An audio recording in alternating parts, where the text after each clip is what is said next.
Kata zonasi memang tidak pernah kita temukan dalam proses SNMPTN maupun SNBP. Tetapi berdasarkan data yang saya temukan dalam penelitian saya, terbukti bahwa beberapa perguruan tinggi negeri justru memprioritaskan peserta yang berasal dari provinsi di mana PTN itu berada untuk diterima pada perguruan tinggi negeri tersebut. Oke, simak penjelasannya berikut ini.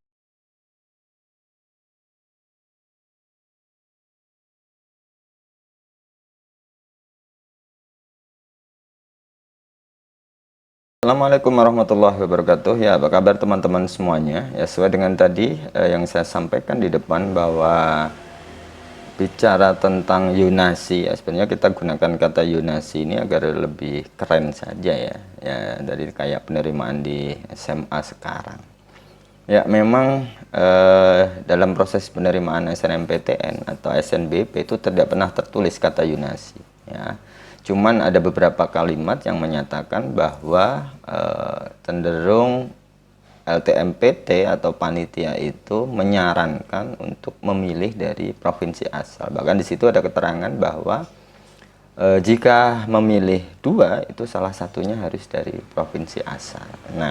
Nah, ini saya kaitkan dengan penelitian yang saya lakukan terhadap data penerimaan pada SNMPTN tahun 2020. Nah, pertanyaannya kenapa harus 2020?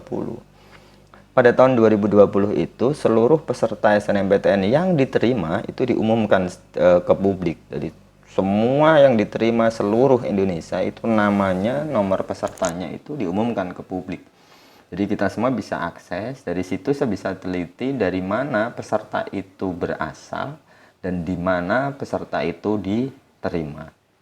Nah, usut punya usut, setelah saya teliti berdasarkan data tersebut, saya menemukan memang beberapa perguruan tinggi negeri itu cenderung memprioritaskan, dalam tanda kutip ya, memprioritaskan anak-anak atau peserta dari provinsi di mana PTN itu berada untuk diterima. Nah, ini saya akan sampaikan datanya. Ini hanya beberapa ya. Saya tidak sempat menyampaikan semuanya. Nanti mungkin di kesempatan yang lain. Yang saya temukan yang pertama misalkan dari Universitas Jember. Ya, ini dari Jawa Timur. Dari 2.236 peserta yang diterima, itu sebanyak 2.361 atau 94%-nya itu berasal dari Jawa Timur. Oke ya. Yang kedua adalah Universitas Padjadjaran, Jawa Barat.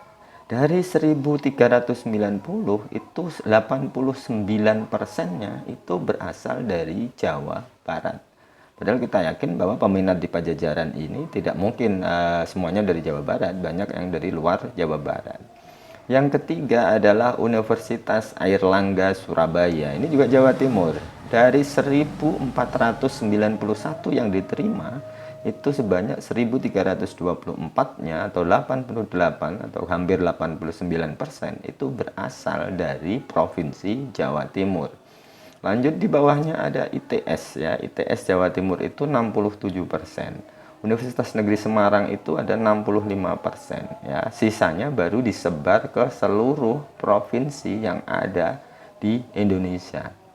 Nanti di kesempatan saya akan coba berikan data di urutan yang kedua setelah provinsi asal. Jadi kalau saya temukan misalkan seperti UGM itu justru malah dari Jogja itu malah sedikit, yang paling banyak dari Jawa Tengah karena memang yang paling dekat. Biasanya prosentase kedua itu berada pada provinsi yang paling dekat biasanya ya. Nanti mungkin kalau ada kesempatan saya berikan datanya. Lanjut di UNES ya, UNES Jawa Tengah itu 65%, kemudian Universitas Negeri Malang itu 63%, dan seterusnya. Mungkin teman-teman semua bisa baca sendiri sampai ke bawah.